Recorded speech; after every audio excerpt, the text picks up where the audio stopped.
Hi hello நண்பா, நீங்களும் வீட்டுல பெட்ரோல் எடுத்து வச்சிருக்கீங்களா? பிரச்சனை எல்லாம் இல்ல, ஆனா இல்லீகல்பா. பெட்ரோல் விலை ஏறி போச்சு. பெட்ரோலுக்கு தட்டுப்பாடு. QR கோட் கொடுத்தாதான் பெட்ரோல் கிடைக்கும். லாஸ்டா முன்னாள் ஜனாதிபதி காலத்துல ஒரு கிரைசிஸ் வந்தது இல்லையா? அப்பவும் இந்த மாதிரி பெட்ரோல் தட்டுப்பாடு இருந்தது. இப்போ எனக்கு தெரிஞ்ச ஒரு ஆளு 10 இல்ல 20 லிட்டர் பெட்ரோல் எடுத்து அவரோட வீட்டுல வச்சிருந்தாரு. அவர் என்னமோ பயங்கர சேஃப்டியா தான் வச்சிருந்திருக்காரு. ஆனா அவர் பெட்ரோல் வச்ச இடத்துக்குள்ள அவங்களோட குழந்தை போய் தவறுதலா ஒரு தீக்குச்சை பார்த்து வச்சு அதுக்குள்ள போட்டு இருக்கு போல. அதுக்கு பிறகு என்ன நடந்திருக்குன்னு உங்களுக்கே தெரியும். அந்த சம்பவத்துல அவங்களோட குழந்தை கறி இறந்து போச்சு. அடுத்த நாள் நானும் அவனோட வீட்டுக்கு போயிருந்தேன். வெடிப்போட எஃபெக்ட் எப்படி இருந்ததுன்னா, அவனோட வீட்டுல இருக்கிற ஜன்னல் உருகி ஒழுகி போயிருந்தது.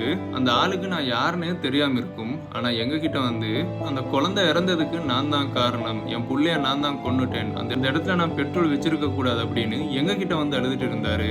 வீடியோ பாக்குறதுல மோஸ்டான நாட்கள் குறைஞ்சது வீட்டுல 2-3 லிட்டராலும் பெட்ரோல் எடுத்து வச்சிருப்பீங்க.